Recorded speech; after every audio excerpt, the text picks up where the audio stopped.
પ્રશ્ન છે મારો. સત્સંગ કરવાનો શાને માટે?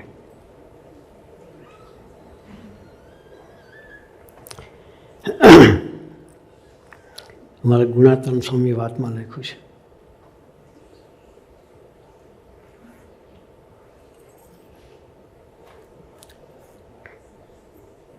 કે આપણે ભેગા થયા છીએ સત્સંગ માટે, એ અમથા ભેગા થયા નથી. આપણે ભેગા થયા છીએ, અમથા ભેગા થયા નથી. પણ ગર્ભવાસ 84 અને યમપુરી એના માથે લીટા તાણીએ છીએ. શું કરીએ છીએ? ગુણાત્મ સ્વામી બોલા છે, આજે મૂર્તિ છે ને ગુણાત્મ સ્વામી, ભગવાન સ્વામિનારાયણ પછીના વારસદાર, 200 વર્ષ પહેલાં આ વાત કરી એણે,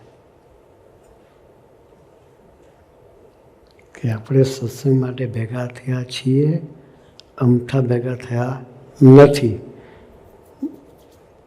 મંજીરા ખખડાવી, પ્રસાદ ખાઈ અને છૂટા પડવાની વાત નથી. સત્સંગમાં થાય શું? કીર્તન ભક્તિ થાય, 1-2 વક્તા હોય એ ગોષ્ઠી કરે, છેલ્લે આરતી થાય, પ્રસાદ લઈને છૂટા પડે. મોનોટોનસ નથી આ બધી. કેવું? મોનોટોનસ એક્ટિવિટીઝ નથી. પણ જે કંઈ કરીએ છીએ એની પાછળ રહસ્ય છે. એટલે સ્વામીએ લખ્યું કે ગર્ભવાસ 84 અને યમપુરીના માથે લીટા તાણીએ છીએ. આ શું સમજ પડે એવું નથી. માણસ જન્મે છે, પાછળ એનું મૃત્યુ છે જ. આપણે કોઈ કહી શકીશું કે હું આ વખતે જન્મ્યો છું, અત્યારે કોલંબસની ધરતી પર છીએ, ફરી આવીશ ત્યારે કોલંબસ આવવાનો છું? સિક્યોરિટી છે કોઈ? નથી. જે ગામમાં જન્મ્યા હશે ગુજરાતમાં, એ ગામમાં ફરી આવવાના છીએ? કોઈ કહી શકશે? ના. 84 લાખ જાતનું ચક્કર છે. કેટલું?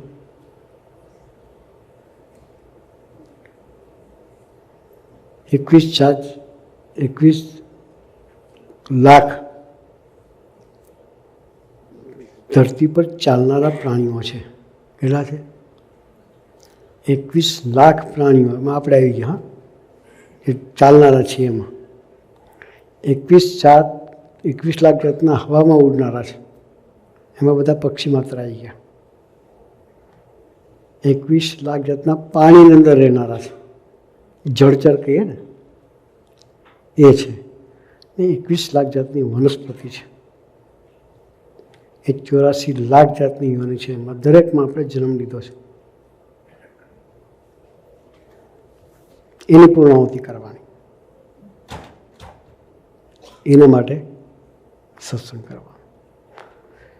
ભગવાન સ્વામિનારાયણે એથી વિશેષ વાત કરી. સમુદ્રમાં જેટલું પાણી છે, મપાય? હે?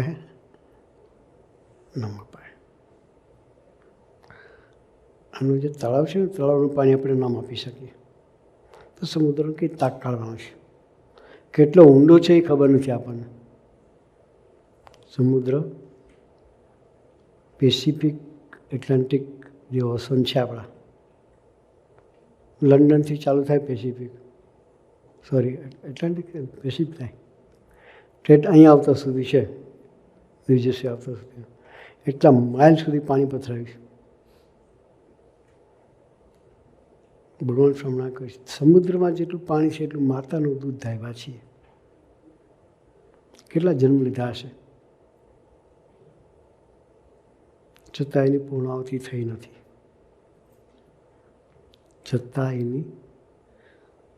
આવતી થઈ નથી. એ પૂર્ણાવતી આપણે સત્સંગ કરી એટલે થાય.